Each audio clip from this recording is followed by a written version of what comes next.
From the macabre minds of Laughing Devil Production comes another story from the Nightshade Diary. You know what that means. Check under the bed and make sure no one or nothing is there. Is the closet door securely shut? Then leave your disbelief behind, amp up your imagination, and hang on tight for another ride into terror and mystery. And like all good horror stories, just imagine it's a dark and stormy night. And remember, screaming like a little girl is permitted.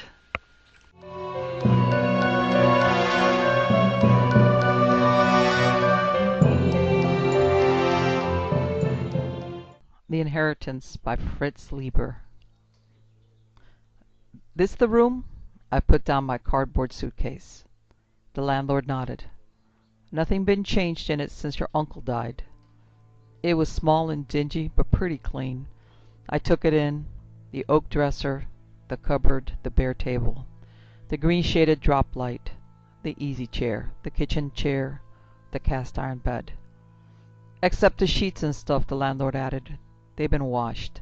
He died unexpectedly, didn't he? I said. Yeah, in his sleep. You know, his heart. I nodded vaguely, and on impulse walked over and opened the cupboard door. Two of the shelves were filled with canned stuff and other supplies. There was an old coffee pot and 2 saucepans and some worn china, covered with a fine network of brownish cracks. Your uncle had cooking privilege, the landlord said. Of course, you can have them too if you want. I went over and looked down 3 stories at the dirty street. Some boys were pitching pennies.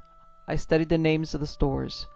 When I turned around, I thought maybe the landlord would be going, but he was still watching me. The whites of his eyes were discolored.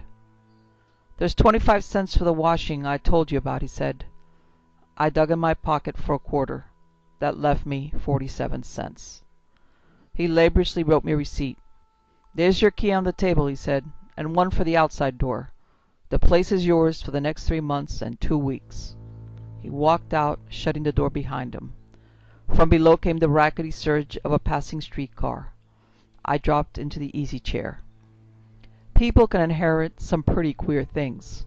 I had inherited some canned goods and the rent of a room, just because my Uncle David, whom I never remembered seeing, paid for things in advance. The court had been decent about it, especially after my telling them I was broke. The landlord had refused to make a refund, but you could hardly blame him for that. Of course, after hitchhiking all the way to the city, I'd been disappointed to hear there was no real money involved. The pension had stopped with my uncle's death, and funeral expenses had eaten up the rest. Still, I was thankful I had a place to sleep. They said my uncle must have made his will just a little while after I was born. I don't think my father and mother knew about it, or they'd have mentioned it, at least when they died. I never heard much about him except that he was my father's elder brother. I vaguely knew he was a policeman, that was all. You know how it is, families split up, and only the old folks keep touch, and they don't talk to the young folks about it, and pretty soon the whole connection is forgotten, unless something special happens. I guess that sort of thing has been going on since the world began. Forces are at work that break up people and scatter them and make them lonely. You feel it most of all in a big city.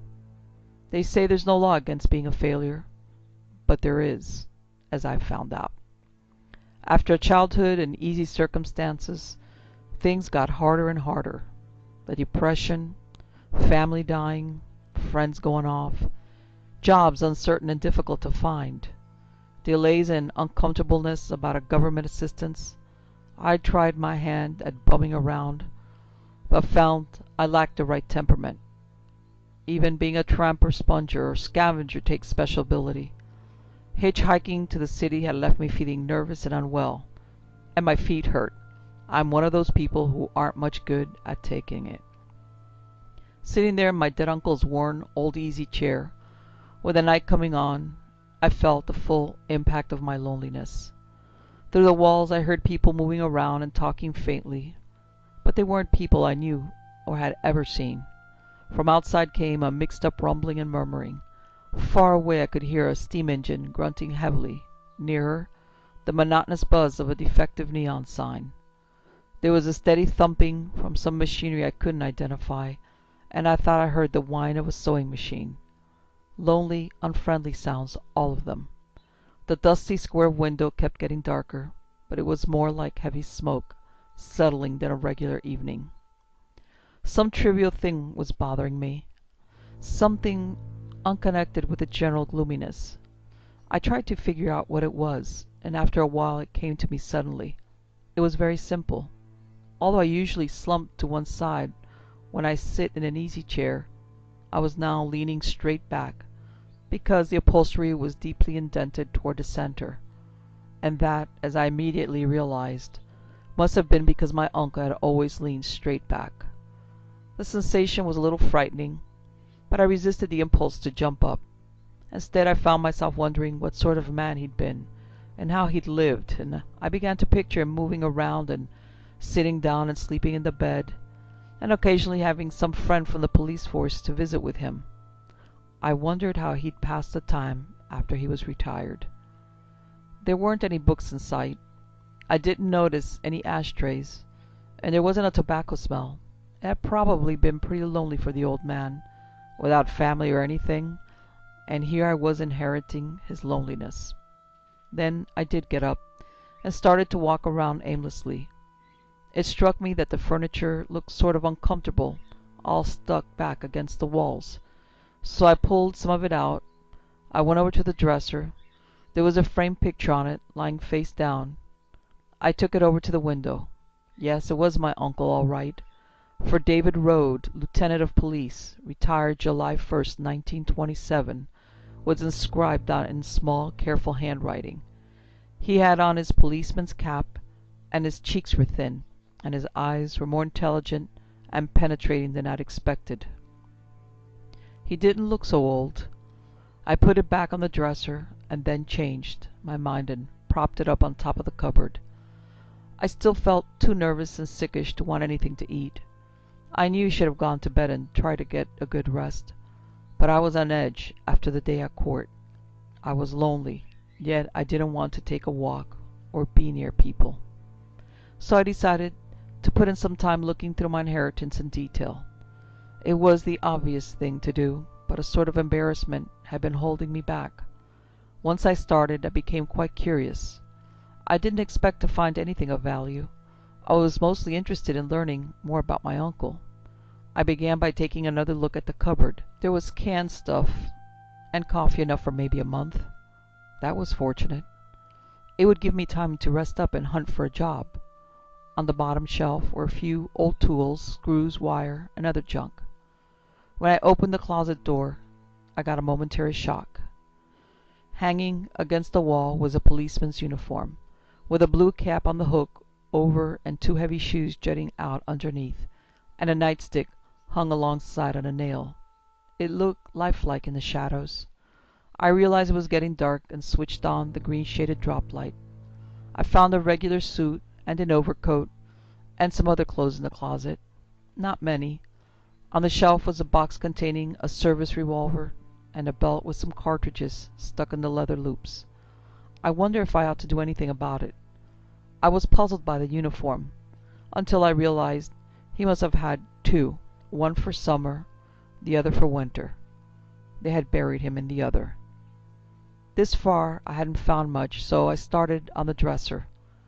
The two top drawers contained shirts and handkerchiefs and socks and underwear, all washed in, neatly folded but frayed. They were mine now, if they fitted me. I had a right to wear them. It was an unpleasant thought, but practical. The third drawer was filled with newspaper clippings, carefully arranged into separate piles and bundles. I glanced at the top ones. They all seemed to be concerned with police cases, two of them fairly recent. Here I figured was a clue to what my uncle did after his retirement. He kept up an interest in his old job. The bottom drawer contained a heterogeneous assortment of stuff, a pair of spectacles, a curiously short, silver-headed cane, and an empty briefcase, some green ribbon, a toy wooden horse that looked very old, and I wondered idly if he had bought it for me when I was a baby and then forgotten to send it, and other things. Quickly, I shoved in the drawer and walked away. This business wasn't as interesting as I'd expected. I got a picture of things all right, but it made me think of death and feel shivery and lost. Here I was in the midst of a big city, and the only person I felt at all close to was 3 weeks buried. Still, I figured I'd better finish the job, so I pulled out the shallow drawer under the tabletop. I found 2 recent newspapers, a pair of scissors and a pencil, a small bundle of receipts in the landlord's laborious hand, and a detective story from a lending library. It was called The Lodger. Would they want me to pay the rental on it? I guess they would not insist. That was all I could find, and as I thought it over, it seemed very little. Didn't he used to get any letters? The general neatness had led me to expect a couple of boxes of them, carefully tied in packets. And weren't there any photographs or other mementos, or magazines or notebooks? Why, I hadn't even come across the jumble of advertisements and folders and cards and other worthless stuff you find somewhere in almost every home. It suddenly struck me that his last years must have been awfully empty and barren, in spite of the clippings and the detective story. There wasn't any knock, but the door opened and the landlord stepped inside, moving softly in big loose slippers. It startled me. It made me a trifle angry. A jumpy sort of anger. "I just wanted to tell you," he said, "that we don't like to have any noise after 11 o'clock. Oh, your uncle used to cook at 8:30 and 5. Okay, I said quickly, was about to add something sarcastic when a thought struck me. "Did my uncle keep a trunk or box in the basement, or anything like that?" I asked. He looked at me stupidly for a moment, then shook his head. "No. Everything he had is right here," and he indicated the room with a sidewise movement of his big, thick-fingered hand. "Did he have many visitors?" I asked. I thought the landlord hadn't heard the question, but after a while he came to and shook his head. "Thank you," I said, moving off. "Good night." When I turned back, he was still standing in the doorway, staring sleepily around the room. Again I noticed how the whites of his eyes were discolored. "Say," he remarked, "I see you moved the furniture back the way your uncle had it." "Yes, it was all up against the walls, and I pulled it out." "You put his picture back on the top of the cupboard?" "That's where it used to be?" I asked. He nodded, looked around again, yawned, and turned to go. "Well," he said, "sleep well." The last 2 words sounded unnatural, as if he dragged out with prodigious effort. He closed the door noiselessly behind him. Immediately, I had snatched the key from the table and was locking it. I wasn't going to stand for him prying around without knocking, not if I could help it. Again loneliness closed in on me. So I had arranged the furniture in the old pattern and put the picture back in its proper place, had I. The thought frightened me a little. I wish I didn't have to sleep in that ugly cast-iron bed. But where else could I go with 47 cents and my lack of gumption? I realized suddenly that I was being foolish. It was perfectly natural that I should feel a little uneasy. Anyone would in such queer circumstances. But I mustn't let it get me down. I would have to live in this room for some time. The thing to do was to get used to it. So I got out some of the newspaper clippings that were in the dresser and began to go through them. They covered a period of 20 years or so. The older ones were yellow, and turning them over, looking at the headlines, and here and there reading a little, after a while I found myself plunged into accounts of a phantom slayer who killed wantonly and for no apparent motive. His crimes were similar to those with which the uncut Jack the Ripper horrified London in 1888, except that men and children, as well as women, were numbered among his victims. I vaguely remembered hearing about 2 of the cases years ago. There were 7 or 8 altogether. Now I read the details. They were not conducive to pleasant thought. My uncle's name was mentioned among the investigators in some of the earlier cases. That was by far the biggest pile of clippings. All the piles were carefully arranged, but I couldn't find any notes of comments, except a tiny scrap of paper with an address on it, 2318 Roby Street. It puzzled me. Just that solitary address without any explanation. I planned to look it up someday. It was night outside now, and the upward slanting light from the street lamp made it easier to see the dust on the window pane. There weren't any new noises coming through the walls, just the low, sharp drone of some radio voices. I could still hear the buzz of the defective neon sign, and another engine was puffing in the distant yards. To my relief, I found I was getting sleepy. As I undressed and hung my clothes with uncustomary neatness on the kitchen chair, I found myself wondering if my uncle had arranged his in the same way. Coat over the back, trousers over the seat, shoes underneath with the socks tucked inside them, shirt and tie draped on top of the coat. I opened the window 3 inches from the top and bottom, then remembered that I seldom opened my bedroom window from the top, and did some more of the same wondering. I was thankful I still felt sleepy. I pulled back the covers of the bed, switched off the drop light, and jumped in. My first thought was, here his head lay. I wonder if he died in his sleep like they told me, or if he'd waked paralyzed, an old man alone in the dark. That wouldn't do. I told myself and tried to think how tired and tense my muscles were, how good it was to rest my feet and be able to stretch and relax. That helped a little.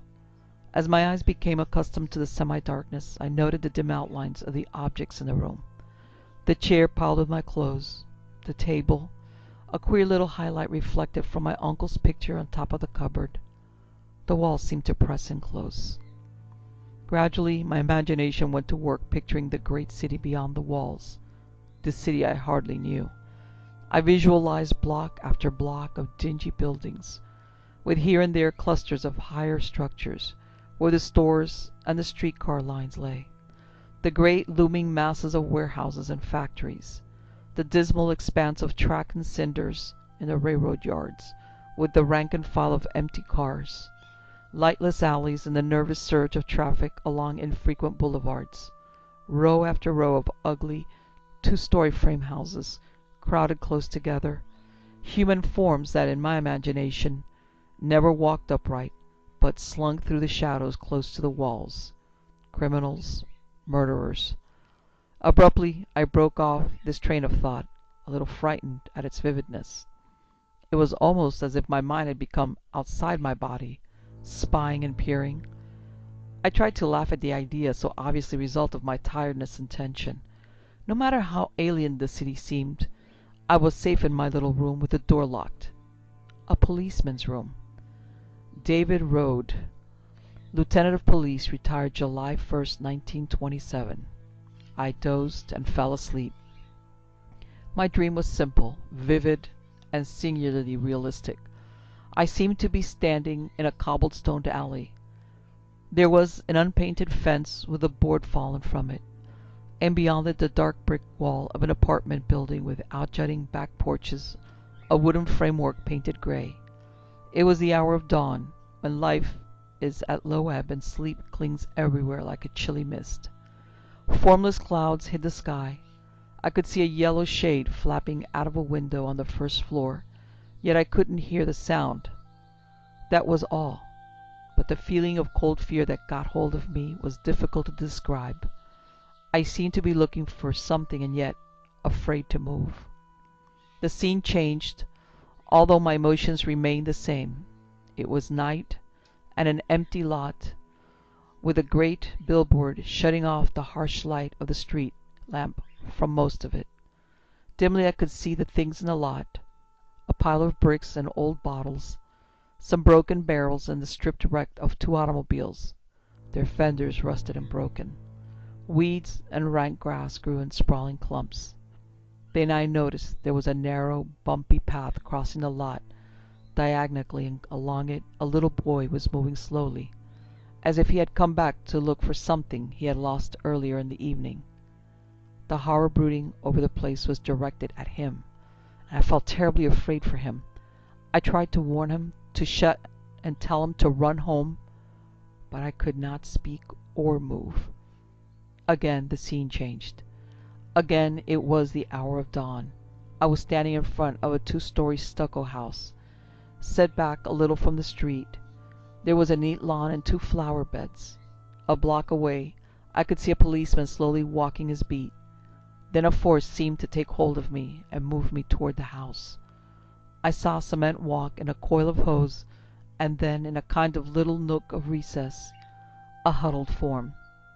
The force bent me down toward it, and I saw that it was a young woman, her skull beaten in and her face splotched with blood. I struggled and tried to cry out, and I made a great effort and came awake. For what seemed a long time I lay tense and afraid to move, feeling my heart pounding. The dim room swam around me and figures moved about, and for a while the window wasn't where it should be. Gradually, I got control of my panic and forced things to return to their normal forms by looking at them closely. Then I sat up, still shivering. It was one of the worst nightmares I could remember having. I reached for a cigarette and lit it shakily and pulled the bedclothes around me. Suddenly I remembered something. That stucco house. I'd seen it before, very recently, and I thought I knew where. I got out of bed, switched on the light, and rifled through the newspaper clippings. I found the photograph all right.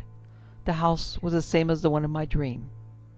I read the caption, "Where girl victim of phantom slayer was found."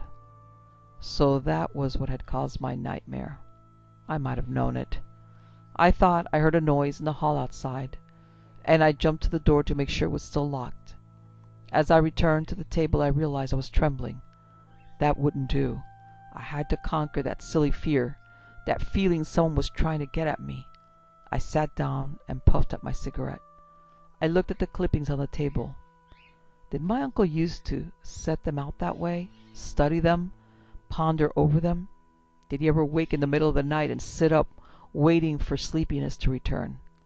Abruptly I got to my feet, swept the clippings into one big pile, and returned them to the dresser. By mistake I opened the bottom drawer, and saw again that queer conglomeration of objects. The spectacles, the silver-headed cane, the empty briefcase, the green ribbon, the toy horse, the tortoise-shell comb, and the rest. As I shut the clippings away, I again thought I heard a faint noise, and whirled around quickly. This time I didn't go to the door, since I could still see my key in it, unmoved. But I couldn't resist the temptation to look inside the closet. There hung the blue uniform, the cap above, the shoes below, the nightstick at one side. David Road, Lieutenant of Police, retired, July 1st, 1927. I shut the door. I knew I had to get hold of myself. I rehearsed in my mind the obvious and logical reasons for my mood and those unnerving dreams. I was tired and unwell. I hadn't had much sleep for 2 nights. I was in a strange city. I was sleeping in the room of an uncle whom I had never seen or remembered seeing anyway, and who had been dead for 3 weeks. I was surrounded by that man's belongings, by the aura of his habits. I had been reading about some particularly gruesome murders. Reasons enough, surely. If only I could get rid of the conviction that someone was trying to get at me. What could anyone want with me? I had no money. I was a stranger. If only I could get rid of the feeling that my dead uncle was trying to tell me something, make me do something. I stopped pacing up and down.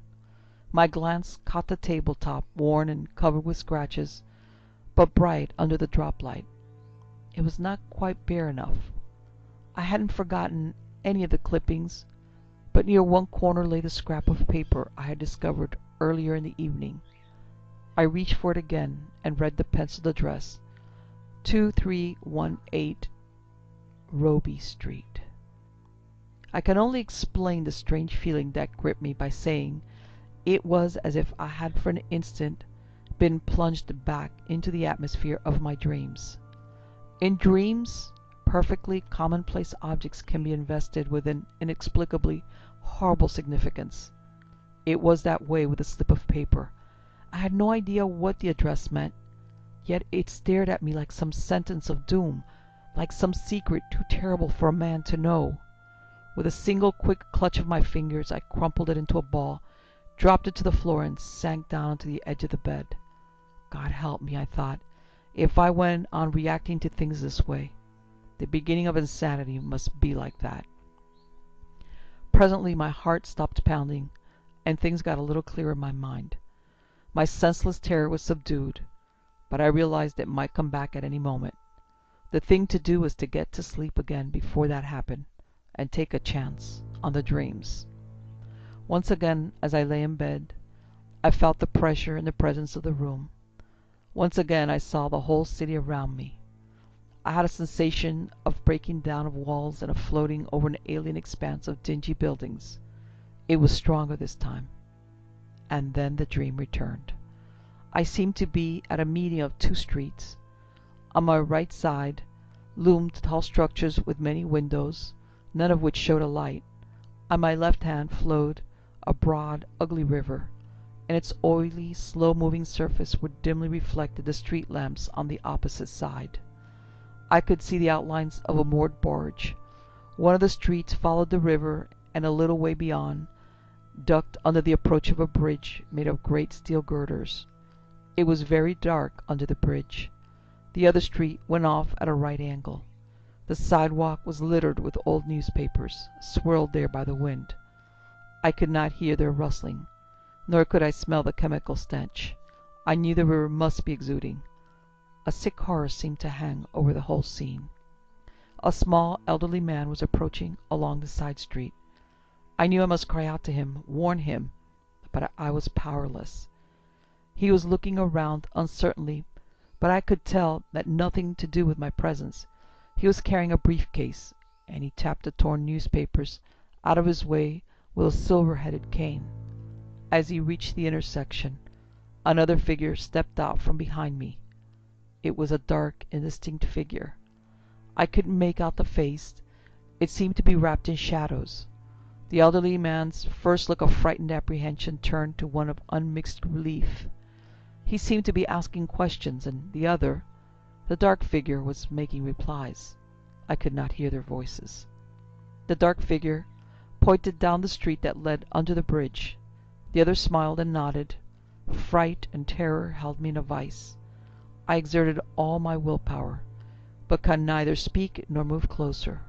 Slowly the two figures began to move along the river's edge, side by side. I was like a man frozen, finally disappeared in the darkness under the bridge. There was a long wait. Then the dark figure returned alone. It seemed to me and moved toward me. Terror gripped me, and I made a violent effort to escape from the spell that held me. Then abruptly I was free. I seemed to shoot upward at a fantastic speed. In an instant I was so high above the city that I could see the checkerboard of blocks like a map through smoked glass. The river was no more than a leaden streak. Off to one side I observed tiny chimneys spurting ghostly fire, mills working a night shift. A feeling of terrible and frantic loneliness assailed me. I forgot the scene I had just witnessed on the riverbank. My sole desire was to flee from the limitless emptiness in which I was poised, to flee and find a place of refuge. At this point my dream became both more and less realistic. Less because of my impossible swimming and swooping through space, and my sensation of being disembodied. More realistic because I knew where I was and wanted to get back to my uncle's room, in which my body lay sleeping. Downward I shot like stone, until I was only 100 feet above the city. Then my motion changed, and I skimmed over what seemed to be miles of rooftops. I noted the soot-covered chimneys and oddly shaped ventilators, the ragged tar paper, the rain-streaked corrugated iron. Larger buildings, offices and factories, loomed up ahead like cliffs. I plunged straight through them without retardation, glimpsing flashes of metal and machinery, corridors and partitions. At one time I seemed to be racing a streetcar and beating it. At another I hurtled across several brightly lighted streets, in which many people and automobiles were moving. Finally my speed began to lessen, and I swerved. A dark wall came into view, moved closer, engulfed me, and I was inside my uncle's room. The most terrible phase of a nightmare is often that in which the dreamer believes himself to be in the very room in which he is sleeping. He recognizes each object, but it is subtly distorted. Hideous shapes peer from dark corners. If he then chances to waken, the dream room is for a time superimposed on the real room. That was the way with me then, except the dream refused to come to an end. I seemed to be hovering near the ceiling, looking down. Most of the objects were as I had last seen them. The table, the cupboard, the dresser, the chairs. But both doors, the one of the closet and the one to the hall, were ajar.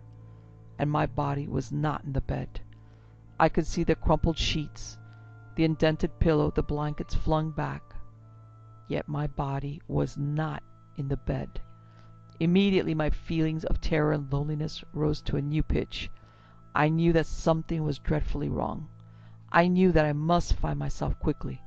As I hovered, I became aware of an insistent tugging, like the pull a magnetic field exerts on a piece of iron. Instinctively I gave way to it and was immediately drawn out through the wall into the night.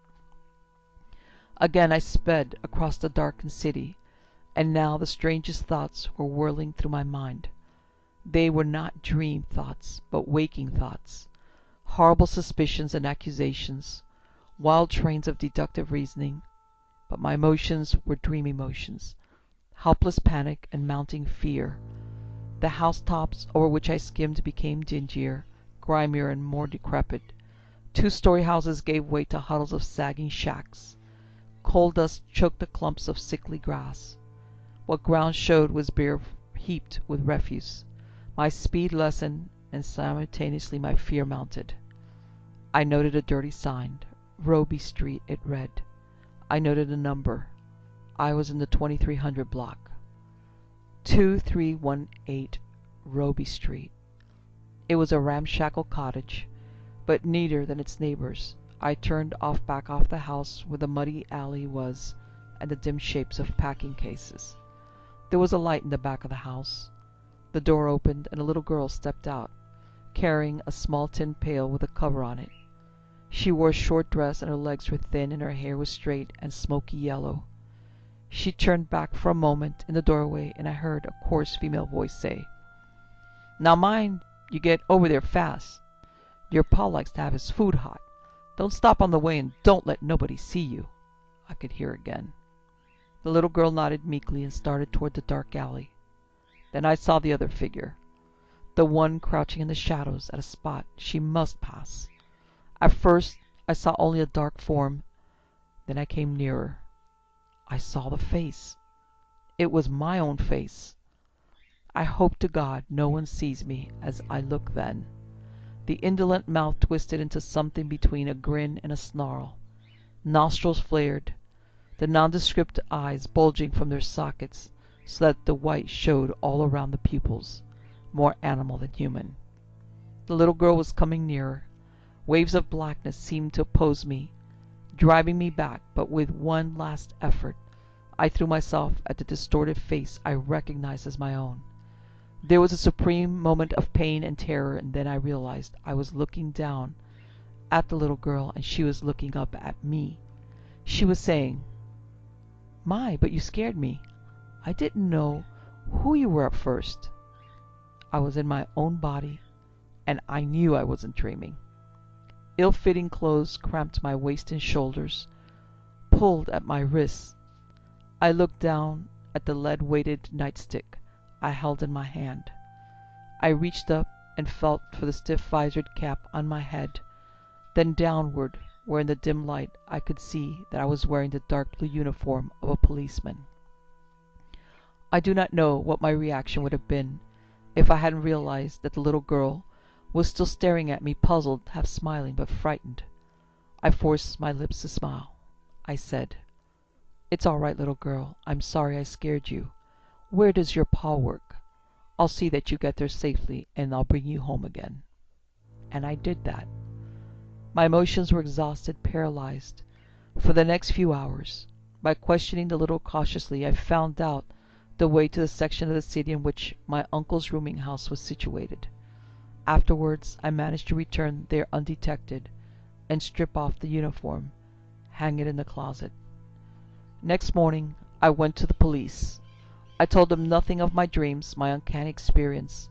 I only said that the queer assortment of objects in the bottom dresser drawer, in conjunction with the things mentioned in the clippings, had awakened certain ghastly suspicions in my mind. They were obviously and unpleasantly skeptical, but consented to a routine investigation, which had startling and conclusive results. Most of the objects in the bottom drawer, the silver-headed cane, and the rest were identified as having been in the personal possession of the victim of the Phantom Slayer, and as having disappeared at the time of the murders. For example, the cane and briefcase had been carried by an old man found dead under a viaduct near the river. The toy horse had belonged to a boy murdered in an empty lot.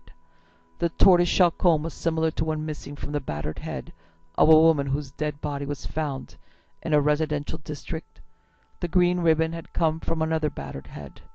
A close examination of my uncle's assignments and beats completed the evidence by showing that in almost every case he had been patrolling or stationed near the scene of the murder.